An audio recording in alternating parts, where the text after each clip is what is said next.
Hey folks, today's episode is brought to you by Voz Comics and their ongoing Kickstarter campaign for The Childless, a 120-page comic book anthology from Ringo Award-nominated creators like Oscar Osorio and Devin Arscott. This graphic novel features stories from 13 creative teams set in a world 100 years in the future where children of separated parents are sacrificed in the name of family values.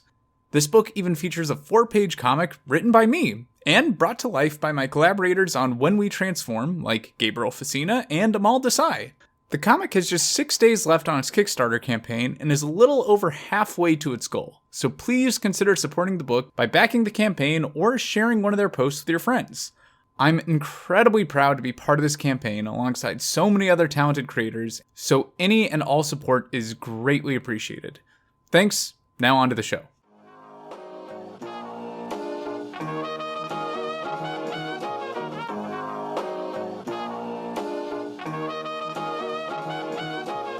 What's hanging, young hero, beside your head and spirit? That soul is saying something profound, so let them hear it. Welcome to Giant Size Violence, a Toku Comics podcast. I'm Tommy Trimbath, and today on our show, we're taking a look at the Kickstarter campaign for Shin-Zero, a graphic novel for the Rent-a-Sentai generation, by writer Matthew Bablé and artist Guillaume Zingelin.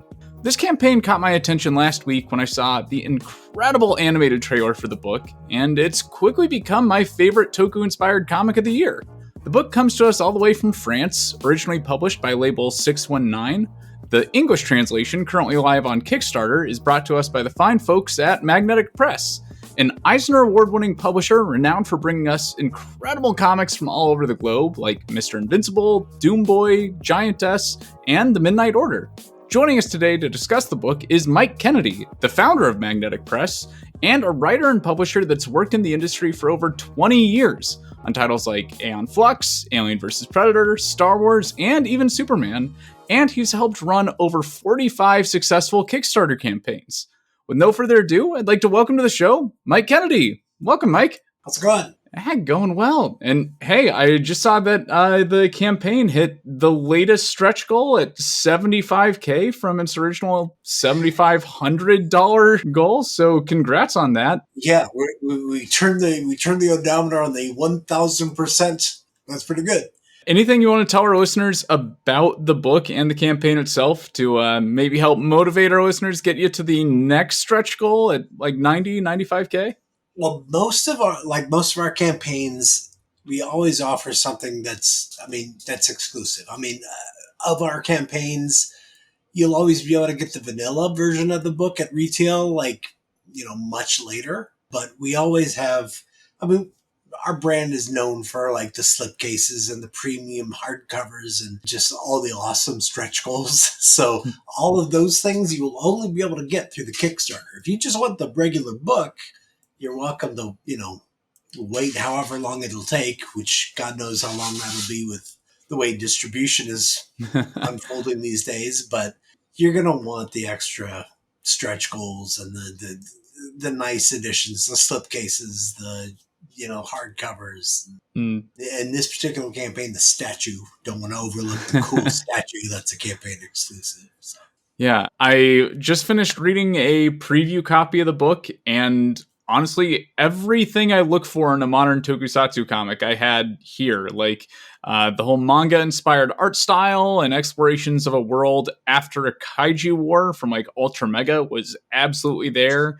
And the whole like millennial struggles with the gig economy is like right front and center. And so just checked off all the boxes from like the major books, but in like a very original package, and like the black and white contrast with the colors of the Sentai suits just blew me away. But as the person running the campaign, what's like your 1-minute pitch for the book?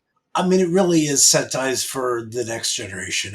This is everything that today's generation is going to be facing now, between AIs replacing jobs and, just the economy going the way it is. I don't envy the current college generation and, what they're going to be facing when it comes to, figuring out a career, like what careers are even still going to be viable. Because, technology is changing so fast. So the story really captured that kind of uncertainty of, you're in college, it's like, what do you want to do? What is there for you to do? And, it's just the self discovery, the personal story of the self discovery of the five kids who are, like you said, they're like Uber drivers, superheroes. I mean, they're rent-a-heroes. There is no major threat, so they basically rent themselves out for like, nightclub bouncer and doing security for a clothing store. It's just they got to do what they got to do to get by. And I have to say, it really does a good job balancing the like slice of life elements in that like coming of age, big economy, job story, like with exploring the world and the history of it. Like, yeah, there's all kinds of nods to historic tokusatsu franchises. And I think that was something I liked most. Like I've seen in anime and elsewhere the like slice of life take on tokusatsu, but it mostly becomes like, hey, what if we make more jokes and just put the monster of the week formula in the background? But this like really does a good job mixing it and like throwing some level of action and excitement in within that without like making the story too big or like telling a traditional superhero story when it's focusing on this grounded millennial experience. Yeah, I mean, with anime, there are plenty of action superhero high school stories, My Hero Academia and stuff like that. But like, this is like, let's just take this 5 or 6 years older. This is like post college. Like, okay, now what do we do? When you don't have daily school studies and high school drama to keep an episode flowing. It's like, okay, now it's what are we doing with our lives?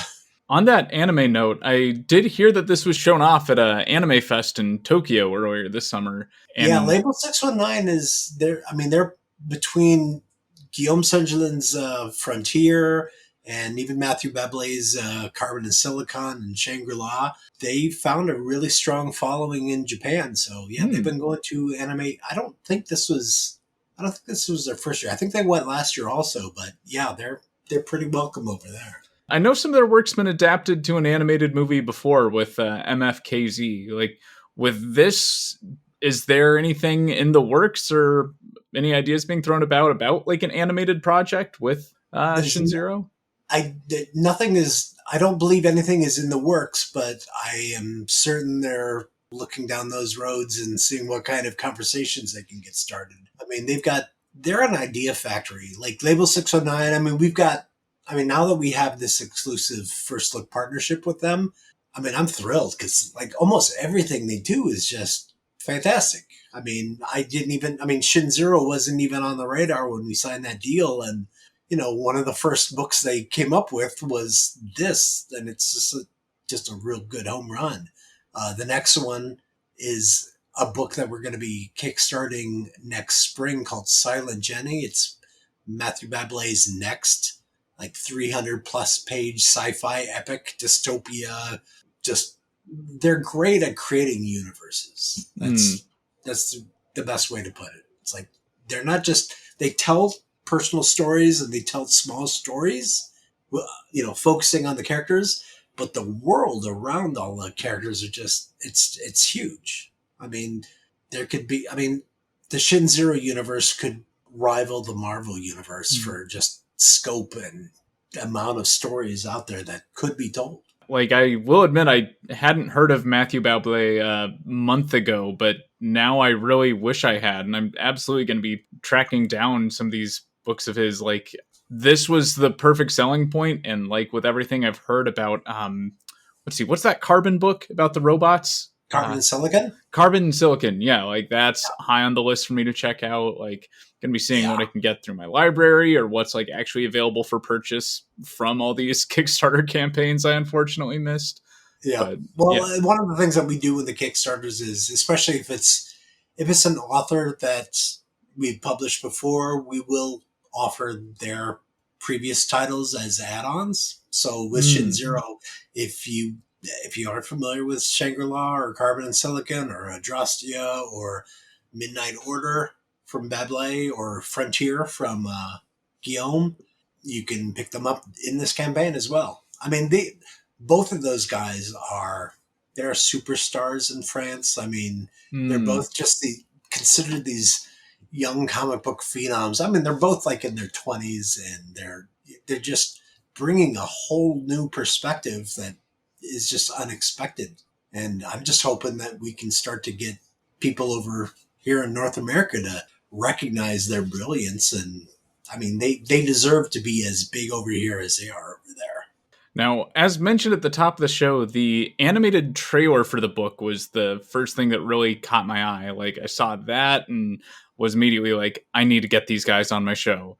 Now, that animated trailer, like, is that something that was done for this US Kickstarter campaign, or was that something that was already made going into this project? So they made that trailer specifically for the French release, which and it just came out in France. I want to say February. So I mean, it's a pretty fairly. We're trying to catch up with day and date with them. Like maybe with Silent Jenny, we're gonna shorten the gap a little bit, but eventually, I'm hoping we can kind of get to day and date with them. But besides that, the trailer was made for the French version, but for our version, like the tag at the end with the book, that's done for our version, and the music was for our version. So that's our music that we put on there. I'm curious about how we got here specifically, like with you and Magnetic Press developing this relationship with Label 619. And I know you have history with both Matthew and Guillaume. So like, where did this begin with y'all, and how did it develop into this place where y'all have now like the first look rights on all of Label 619's books? Well, so I've been going to the Angoulême BD Festival every year for, well, I guess I've been going for at least the last 10 years. That's right. I mean, Magnetic is primarily, I'd say at least 80% of our books are from France or Europe, Belgium, Spain, some from Italy. So I find most of those at the Angoulême Festival. And over the years, Shangri-La, Carbon and Silicon, Frontier, I mean, I've always been drawn to the Label 619 books. And so just over time, I got to meet the guys and we would hang out. Then when I published, some of those earlier titles, they were really happy with how they turned out. I think our format tends to outshine theirs, like our hardcovers and our slipcases. That's just an extra step above what they will do over there. Granted, they'll sell a lot more copies in Europe, but ours will still look better. So I think that appealed to them. So I think it was about 2 years ago, we just started talking about how maybe we can find a way to partner up in a way where Magnetic becomes their home in the States, kind of like their publisher in the US on an exclusive level. And it just took up to this point to get that thing actually signed. But yeah, I mean, they were like, we did the MFKZ campaign, what was that, 2 months ago? And that did really well. And Shin-Zero is doing pretty good. So, and I think Silent Jenny and Freak Squeal should do pretty good. I mean, they've got a huge following in Europe. Like I said, I'm just trying to replicate just even a small portion of that in North America. I mean, if we can capture 1/10 of their popularity here, that's already a huge step up for a really deserving label.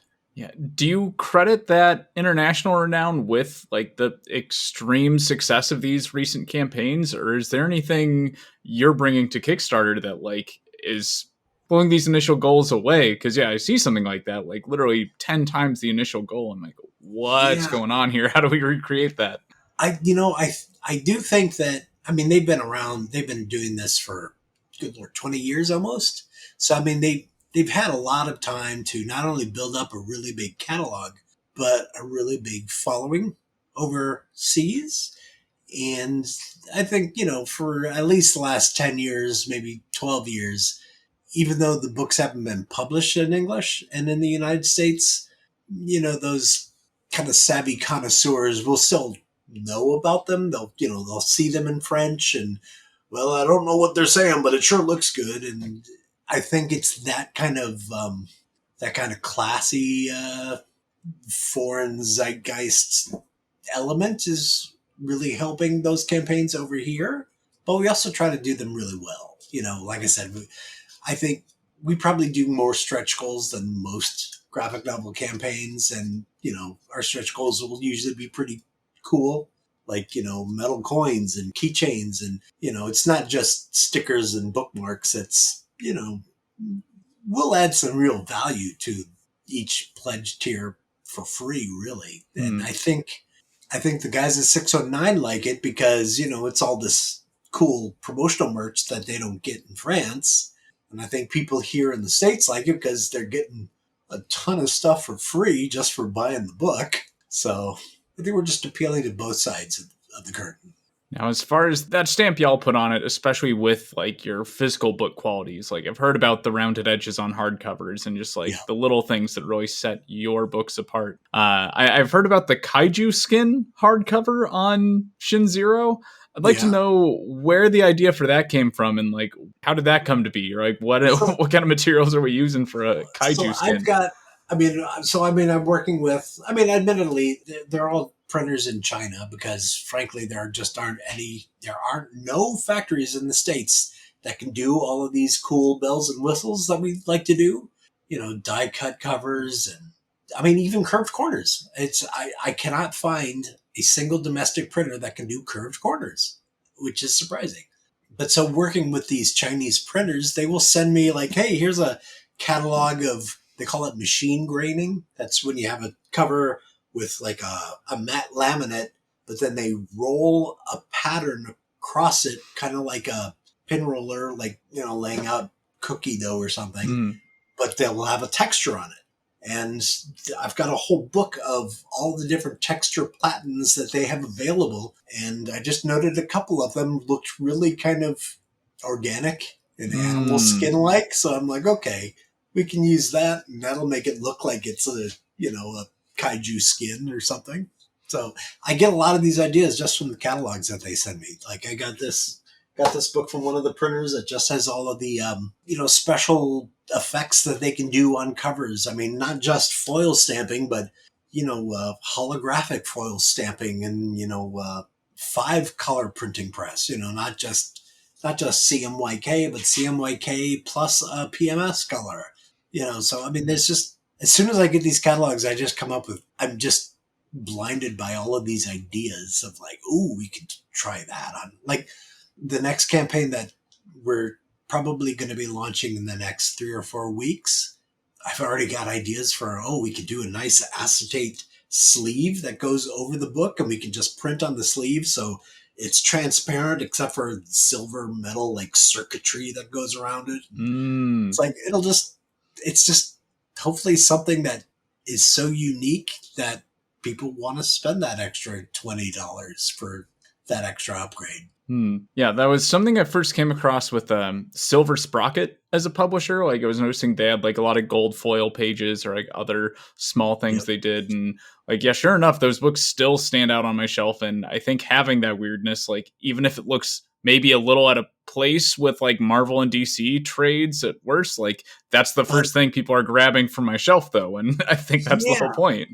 Honestly, the thing is I'm not throwing any shade at Marvel or DC, but they don't really put any real creativity into their trade paperbacks. They use the cheapest 50-pound paper and they sandwich it between, just a regular like 250-pound cover material. And that's about as cheap as you can go. And we want to do something that isn't disposable. It's something that, people want to hold on to forever. They want people to pull it off the shelf. They want to show it off. Like we want it to feel like, an artifact of the world that people want to keep.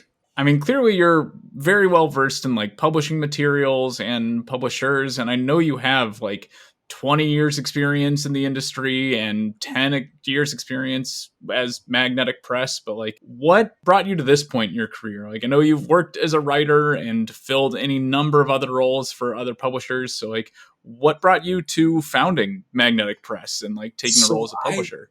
I was actually in the video game industry for about 20 years actually first as a artist and designer. And then that gave way to being like a writer who also would direct cinematic stuff. Granted, they weren't nearly as, high res as they are these days, but still, they still needed motion capture and voiceover. And so I would write the scripts and direct voiceover. But while I'm doing that, I started writing comics, mostly for Dark Horse. I knew the guys at Dark Horse since, boy, I guess I first met them in 1987, like Chris Warner and Randy Stradley and Bob Schreck. I mean, so I've been friends with those guys for a long time. And at one point, Chris Warner, he was like, "You write stories. Do you want to help me write Ghost?" And I'm like, "Sure." So my first professional gig was working for Dark Horse and writing some stories there. And then we did a Ghost Batgirl crossover. And then eventually that got DC's attention. They're like, "Hey, you want to write a Superman book with Carlos Meglia?" And I'm like, "Sure." And then it was back to Dark Horse for, "Hey, you want to write some Star Wars stuff with Carlos Meglia?" And I'm sure. So it just kind of snowballed at Dark Horse while I'm doing the video games for the day job. I was also kind of moonlighting with the comic book writing. So I kind of had my feet in both industries for a little while there. And of course, everybody on the comic book side was jealous of my video game career. And everybody on the video game side was jealous of the comic book writing. So it's like I kind of had the best of both worlds for a while there. And then eventually I got this offer to be publisher for, it's a company called Archaea Entertainment. I don't know if you remember them. Is back in like 2009, 2010, 11. They got bought by Boom Studios. And so they didn't need two publishers. So that's when I decided, okay, maybe I just start my own thing. And that's when Magnetic got started. I guess, what was that, 2013? What was like your first really big success with Magnetic Press then? I would say, I mean, we didn't do that many to start off with. I think our first year we only had like 6 books, but I would say the first hit was there's a series of wordless wildlife graphic novels called Love. Yeah, I've heard of the Love series. Yeah, there's, I think, 5 volumes now, written by Fred Bermeau and illustrated by Federico Bertolucci. And they did really well for us at the time. I mean, they're beautiful books. I mean, we didn't have to translate them because there's no dialogue in the whole thing, but you could still follow this amazing story of like a day in the life of a tiger. The first volume was The Tiger. So it was just basically an 88-page graphic novel of this hungry tiger just trying to get through the day, just trying to survive and just trying to get a bite to eat.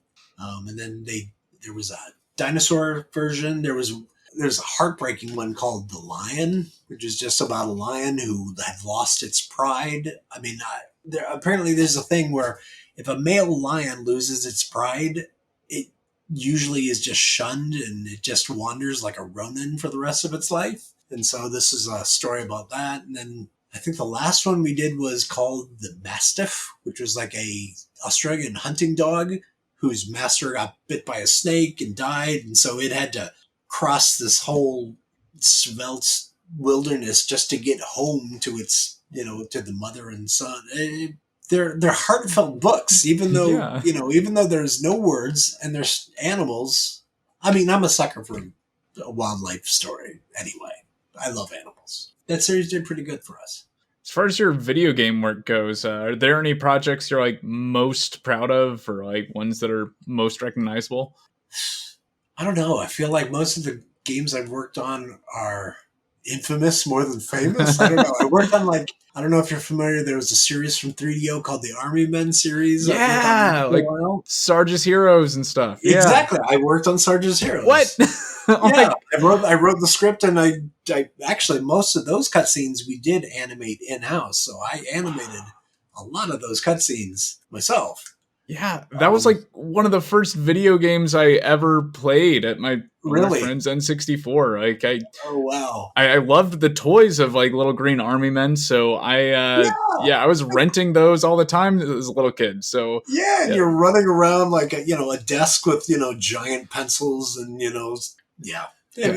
was fun. I mean, granted the technology back then was really limited. It's like I try to go back and play some of these old games and I just can't get into it just because I think we're so spoiled these days with the high res graphics and super polygon models. But I worked on a Def Jam title, Def Jam Icon for a while at EA.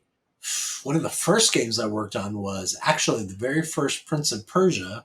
I worked on the Macintosh upgrade version of that because the original was 320 240 graphics. I mean, it was smaller than your cell phone, and I had the privilege of like upscaling that to 640 480.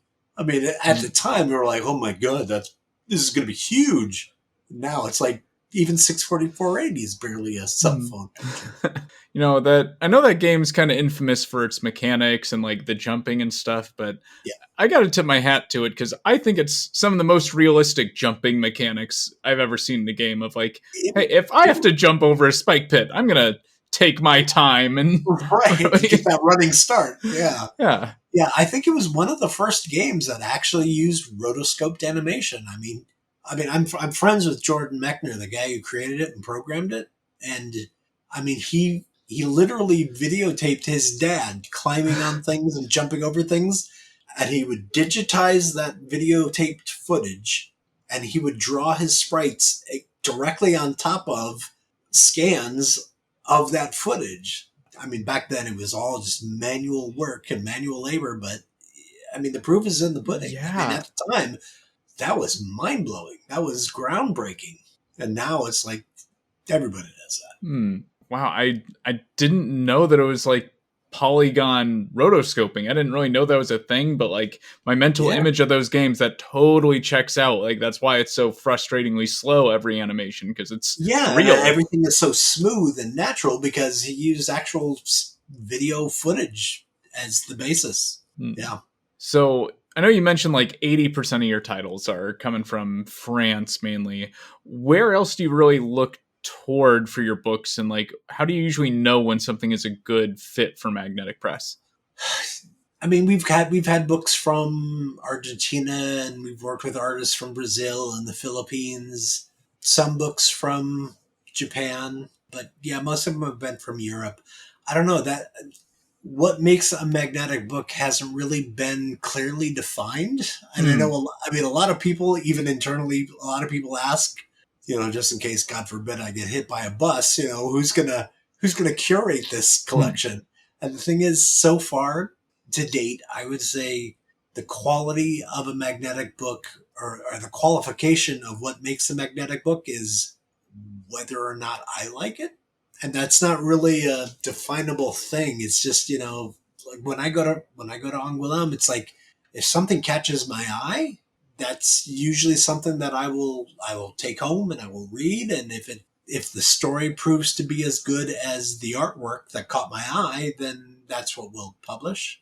We've tried other things in the past where, we've tried some middle grade books, and we've tried some young reader books, and I've been fans of all of them, but we're realizing now that that's not what makes a magnetic press book. Magnetic press books tend to be, I don't know, sci-fi, fantasy, like genre stuff, something that we don't do a whole lot of historical fiction, or, we have done, and we still occasionally do some slice of life stuff, but usually there has to be some kind of fantastic element to it. But yeah, it's always been a hard thing to put my finger on. Okay, I've been wondering on that middle grade thing, because I'd heard you mention elsewhere that you were leaning away, whereas like I look at the sales of a book like Dogman and how like Marvel and DC are not even within like visible distance of sales compared to like Dogman and various scholastic graphic novels. So yeah, I was kind of shocked to hear the steering away, but has that been mostly then just due to that kind of like sensibility, or like what you're trying to cultivate with like magnetic press style? Yeah. So when we first started Magnetic Press, I was just basically, I had a laundry list of books that I wanted to bring to Archaea that for one reason or never happened at Archaea. So when I decided to start Magnetic Press, I already had kind of a shopping list to begin with. And they were mostly, genre based. They were, blockbuster movie kind of things, like assassins and cyberpunky kind of sci-fi. And, we also did like Tony Sandoval's Doom Boy, but even that had kind of this fantasy heavy metal feel to it. And then a couple years later, we got acquired by Lionforge Comics, and we became an imprint of Lionforge. I call it our 2.0 phase. And while we were at Lionforge, we were kind of encouraged to explore other genres and formats that we weren't used to. Like we did floppy comics, and we were strongly encouraged to, let's middle grade is very popular now. Let's try to do some more middle grade books. And, I found some that, like I said, I'm fans of. I'm very proud of the books we did, but that's not what people were looking for from Magnetic. So I don't think they did as well as the titles deserve, but that just wasn't our bread and butter. It wasn't what we were doing. So when Lionforge merged with Oni, they were smart enough to separate Magnetic out to its own thing, and then we could be what we wanted to be all over again. And I think since then we've done a pretty good job of getting back to our roots, the sci-fi and the, more pulpy stuff, more genre, fantasy, things that are a little bit more defined. They're not your just day-to-day stories.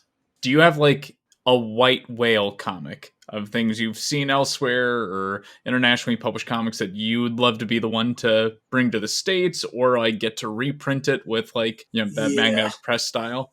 There were books that I made offers on that I wanted to do, but didn't get them for one reason or another. I don't even remember who got them, but like Cormac McCarthy's The Road, there was an adaptation. I think, was it Abrams got it? I forget. But I mean, it was a beautiful book. And I was really like, that's something that I would have loved to have published. Yeah, there have been some other titles that we didn't get. I think there were a couple of titles that Ablaze put out that I, had my eyes on. But, I'm glad. In most cases, even when we don't win the bid, I'm glad that those books are still coming out in English. Like, there's a biography of George Lucas. I don't remember who got it, but it should be coming out certainly within the next year. But I wanted to get that book so bad, just because it's not only a biography of George Lucas, but it's also kind of the making of Star Wars kind of intertwined. And it's done so well that I really wanted to do that so bad, but they ended up going with a much bigger publisher, which I can't fault them for. I'm just happy I'll be able to read it. So. Now, I know y'all got some awards attention for your Frankenstein and Dracula books. Were those also international books that you just published here, or were you more involved in the development in the first place with those? Yeah, and most of these books, I really don't have any. I mean, they're complete by the time I find them. So those books are already done. George Best had already completed those. And little to my knowledge, he was already halfway done with Hunchback of Notre Dame at the same time. So we were able to get that one out fairly quickly. But yeah, most of these books I don't have a lot of creative input on. I'm kind of hoping that with the Label 609 partnership, we have similar sense of storytelling and similar appreciation for genres. So I'm hoping that we might be able to start to co-develop stuff with 609, but nothing's really come up yet. Are there any literary classics you'd like to see brought to life in comic form, or any you'd love to reimagine? I know that there are at least 2 adaptations of King Kong that are in production. I don't know what the status of them being finished are, but I've got my eyes on those. Yeah, there's a whole, I mean, if we ever got to the point where we are creating and developing illustrated fiction, I know that there's just a whole library of Jules Verne stories I would love to adapt.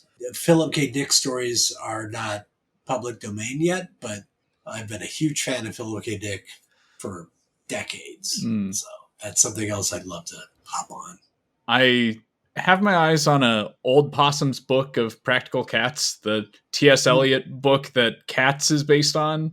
I believe in like 10, 15 years, or at least within my lifetime, that's going to go public domain. And it's my mission to have some kind of like, I don't know, cyberpunk or like gritty reimagining of those stories ready for, so I can publish that the day that goes public domain. Like that's my guilty pleasure. But yeah, as long as you got that on the radar and you know when that's happening, you get it like getting concert tickets. You're there right at 10 o'clock in the morning. Well, I know that like Philip K. Dick's stories aren't public domain. What's like the status when it comes to a writer's like lived experience of being able to adapt that into things? Because like that in itself, I know there are graphic novels about Philip K. Dick, but like I've been reading books like Mutants and Mystics by Jeffrey Kripal and learning about others like Philip K. Dick that have had similar experiences where their lives were often as strange as their fiction. So I wonder, like, what does it take to adapt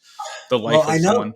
I know there are a ton of great straight up biographies or kind of biography adjacent fiction stories in Europe, because I guess the licensing and rights laws are different over there. So they're a lot freer, especially if you're a public figure, you're fair game over there. But bringing those books over here is the challenge, because there will be separate rights and licensing laws in the States. So, like, for example, we had the licensed, it's a really great book about, it's half a biography, but also half a road story, a fictional road story about Prince and his career.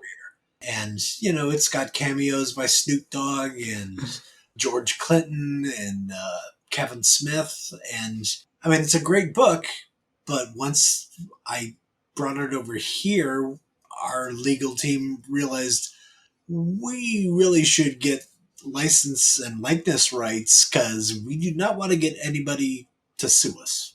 And, you know, who knows who may or may not. I mean, it was pretty much the same deal with the George Lucas book. I was all over that, but there was concern about, well, you know, likeness rights for Harrison Ford and Carrie Fisher and Mark Hamill and George Lucas himself. So that always makes things more challenging over here. You know, bigger companies, bigger publishers might have, you know, a law team who are willing to and ready and experienced at tackling those issues. But Magnetic's still pretty small.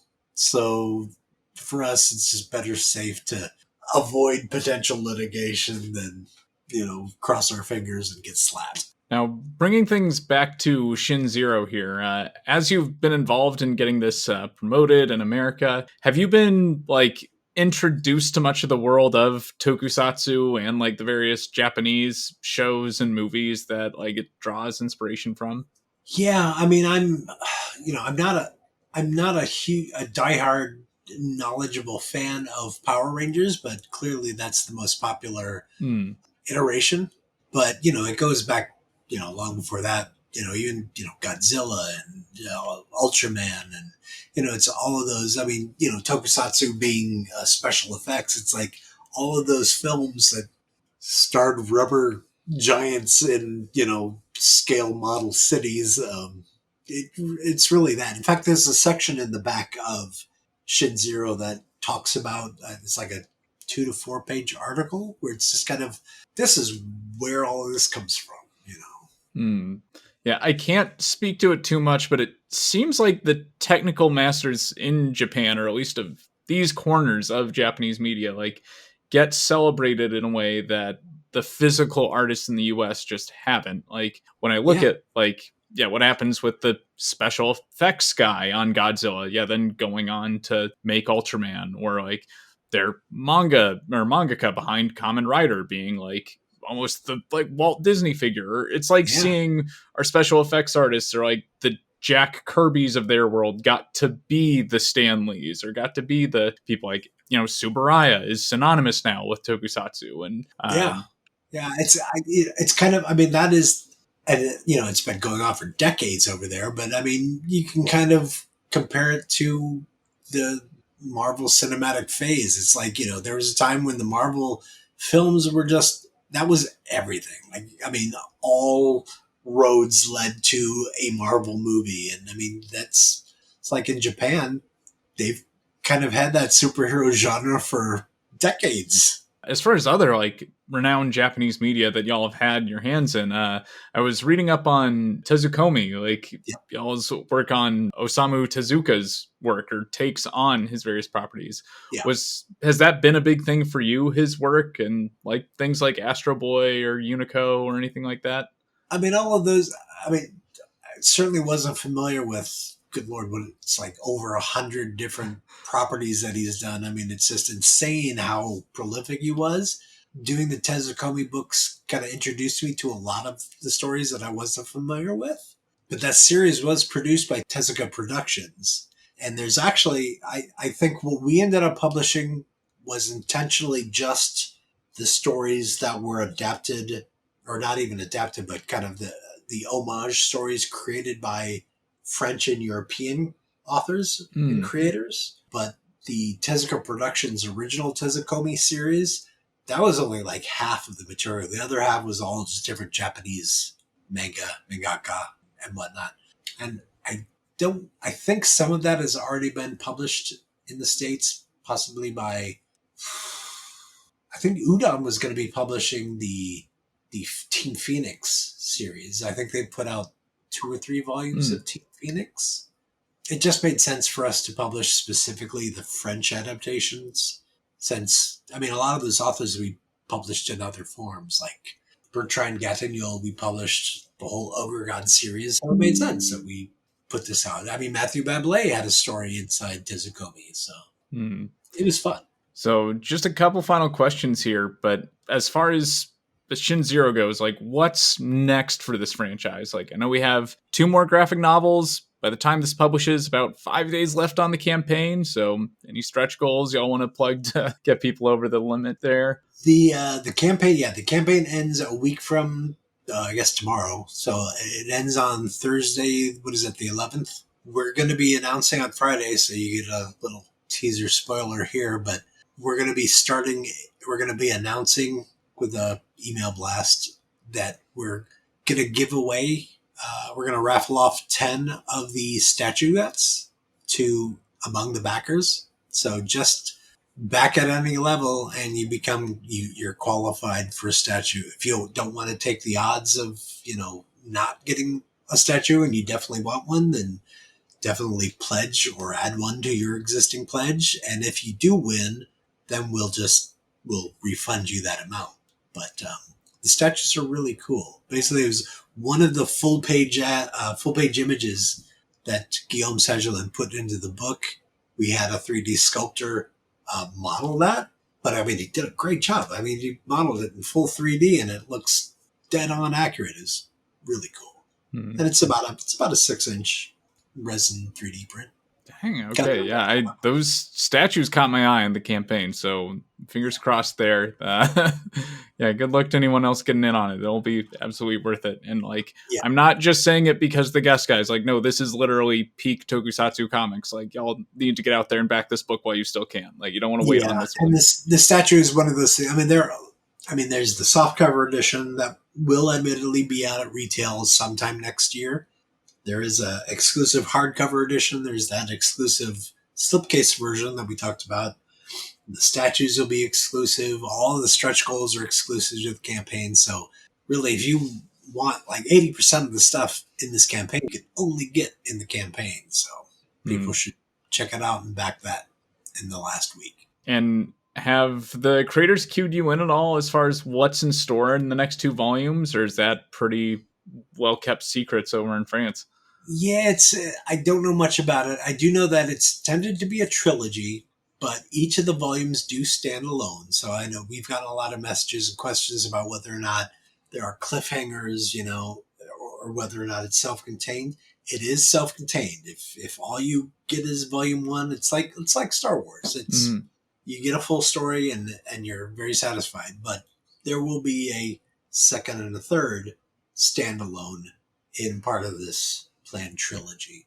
So I know that there will be underlying currents that do form an arc, but each volume is designed to stand apart. And I know that they're working hard on the second volume. The second volume might take them a whole other year to finish. And then, of course, the third volume will probably take them 2 years to finish. So it's a long runway. We hopefully will publish the whole thing, but, I'd say get on it now while it's guaranteed. Kind of wrapping things up here, I like to tailor one special question of the week for every guest. And this week, kind of tying back to our literary adaptations discussion, what is your personal favorite graphic novel adaptation of a written work? Whether that's a literary classic or just a book or biography. And if you don't want to choose one of your own children, I can give the exclusion of it can't be one published by Magnetic Press. Yeah. I would have to think about that. I mean, I'm just a fan of I'm just a fan of genre fiction, and so much of that is just done straight as comics. So I'm trying to think of what adaptations, other than the ones you Hmm. published, I'm familiar with. Um, Throwing out some like softballs to give you a minute. Like a cop out yeah, answer might be within one of the first few issues of The Invisibles, they did some kind of adaptation of 120 Days of Sodom by the Marquis de Sade. oh, did And they? yeah, and I mean it's messed up, but they also do a bit of a sci-fi twist on the ending. And like I have a girlfriend that's like a literary nut, or like she could be an English professor if Yeah, she wanted. And getting to know about that story without having to actually sit down and read it or watch right. any of the film adaptations like Yeah, Salo, like I gotta tip my hat to the Invisibles for making it so I didn't have to read that. So make it digestible, right? yeah. Other ones that I've just loved coming across in the wild. I saw in the 80s, Marvel did an adaptation of the Screw Tape Letters by C.S. Lewis, like in their Hmm. old timey graphic novel line. Yeah, found it at a giant bookstore in Portland, Hmm. Palace City of Books. And yeah, I love finding weird little gems like that, or things I never would have thought would get turned into a comic. But Yeah, I know that. So a friend of mine, Ben Caldwell, he's a comic book artist. He did some adaptation. He actually did a Dracula adaptation. I mean, his style is a lot more cartoony. It's a little bit manga-ish, but I mean it's awesome. I mean, he's a fantastic artist. I mean, he's been working on this Batman Carrie Kelly story with Frank Miller for God, it seems like forever. But he's great. So he did a Dracula, he did a Wizard of Oz, he did the Odyssey. So I oh, those are the ones that I can remember. hmm. Okay, no, that'll work, and I'm gonna look into their Wizard of Oz. Like I tried doing those as audiobooks recently, but it just Yeah. didn't vibe well with me. But there's like, I mean, there's trans fantasy history there with like Ozma of Oz, and then just Oh yeah. it being in the zeitgeist thanks to Wicked. Getting that in comic form like actually sounds like it might be the way to go. So I'll look into Well, yeah, that. and there are a lot of those stories. I mean, there's a lot of that world wasn't in just Wizard of Oz. So Hmm. the spin-off stories and books that he did. I mean, there's so much. That's another world where it's just bigger than most people realize. Yeah, no, next week I'm recording an episode with the folks at Lifeline Comics. They're doing an Ozma of Oz comic and, Oh, yeah, nice. some adult focused Wizard of Oz books as well. So, Yeah. yeah, I'm going to be in that world. So I have reason to do the research. So thank you. You've just helped with my homework a bit. But Mike, wrapping up, do you have any social media sites you want to plug or any upcoming projects from Magnetic Press you want to give us a look at? I mean, you can check out the website. It's magnetic-press.com. We are on Facebook, Magnetic Press, Instagram. We have a Twitter, but we, hardly ever really use that much. And then just on Kickstarter, most of the Magnetic Press Kickstarters are actually under the account Neurobellum, Mm, Neurobellum.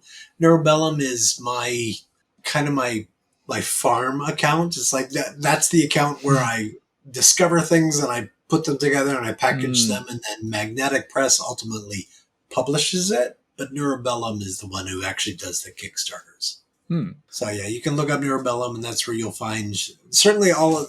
We haven't done a good job of keeping our web store up to date, but you can still order pretty much anything through the Backer Kit, Late Pledge, pre-order store. All right. Well, thank you so much, Mike, for joining us today. I really Absolutely. appreciate you taking the time, and I feel like I've learned a lot about the publishing of independent and international graphic novels in the process. So it's been lovely having you. It's an education. I'm still learning. If the listeners at home have requests or recommendations for comics you'd like us to cover in the future, you can send them our way on social media. You can find us on the Giant Sized Violence Facebook page, on Twitter, a website you should leave as @UltraMegaCast, or email us at giantsizedviolence@gmail.com. We'd like to thank you for giving our podcast a chance and give a special shout out to artists Ray Day Parade and Dark Moon Home Video for designing our logo and cover photos. Our intro and outro music is You're an Ace Kid by Demon Dice from their album Alcatraz. Check out their EP, Shut Up, Get Happy, on iTunes and Spotify.